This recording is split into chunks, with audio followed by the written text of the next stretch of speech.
માર્ગીય વૈષ્ણવોને મારા જય શ્રી કૃષ્ણ.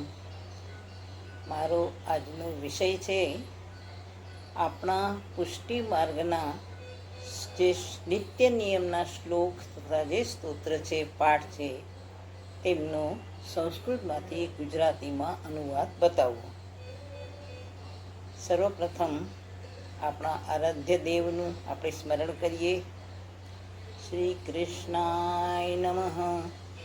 શ્રી ગોપીજન વલ્લભાય નમઃ. શ્રી આચાર્ય ચરણકમલેભ્યો નમઃ. શ્રી ગુસાઈજી પરમ દયાલવે નમઃ. શ્રી ગુરવે નમઃ. શ્રી યમુના મહારાણ્યે નમઃ. સર્વપ્રથમ હું મારો પરિચય આપું છું.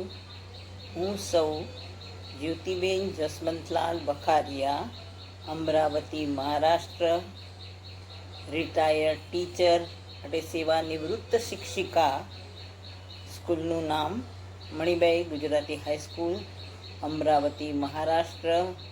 હું પોતે MA BEd, MA in Sanskrit ભાષાનું જ્ઞાન, 5 ભાષાઓનું મને જ્ઞાન છે: અંગ્રેજી, સંસ્કૃત, મરાઠી, હિન્દી અને ગુજરાતી.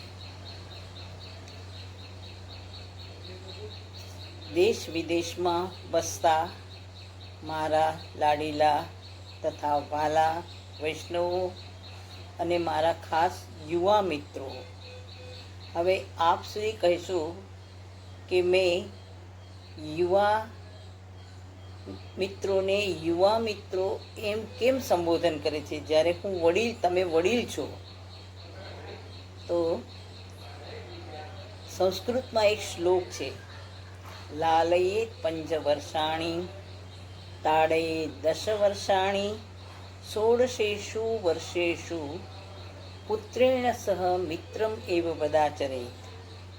એનો ગુજરાતીમાં અનુવાદ, ભાષાંતર જેને કે ટ્રાન્સલેશન, અર્થ એમ થાય છે કે લાલયે 5 વર્ષાણી, 5 વર્ષ સુધી બાળકનું લાલન પાલન કરવું.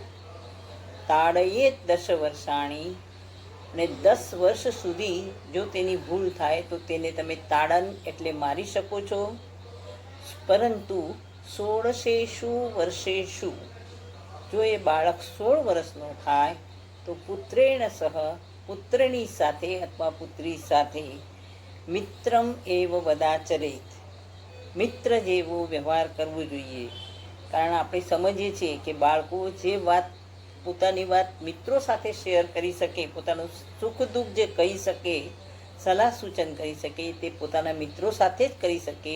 તો જો આપણે પણ એને મિત્રનો જેવો એમની સાથે વ્યવહાર કરીએ તો એ કોઈ પણ વાત આપણાથી છુપાવી ન શકે. આપણે જે કહીએ તે સમજી શકે, આપણે તેમને વિશ્વાસમાં લઈ શકીએ. એટલે મને વિચાર આવ્યો કે તેમને જ આપણે જાણીએ છીએ કે આજે મારો પણ વિડીયો બનાવવાનો એ જ ઉદ્દેશ છે કે આપણી યુવા પેઢી આજે પુષ્ટિ માર્ગથી વિમુખ થતી જાય છે.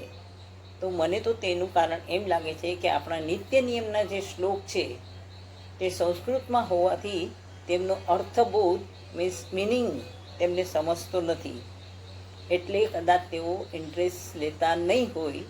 તો આ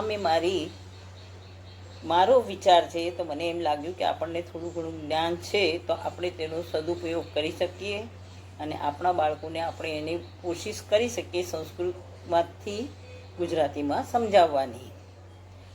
તો તે માટે હું મારી ક્ષુલ્લક બુદ્ધિથી તેનો પૂર્ણતઃ પ્રયાસ કરીશ, કોશિશ કરીશ.